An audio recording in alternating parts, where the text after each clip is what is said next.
Предвремените парламентарни избори не смеат да ја одложат ратификацијата на протоколот за членство во НАТО, смета министерката за одбрана Радмила Шекеринска.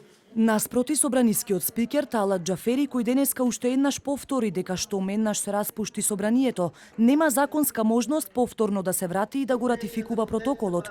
Шекеринска вели дека токму пратеничкиот состав кој даде поддршка на уставните измени, а кои беа клучни за влез во НАТО, е тој кој заслужува да го стави и последниот печат за членство во Алијансата.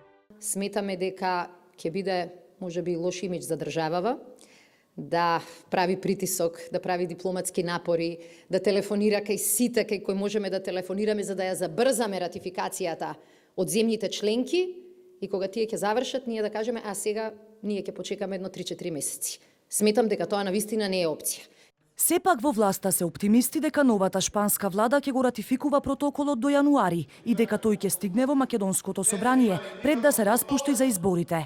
На наредниот самит на НАТО државата ќе се појави со ВД амбасадор, а Шекеринска уверува дека имаат листа на кандидати и наскоро ќе се избере човек за таа функција.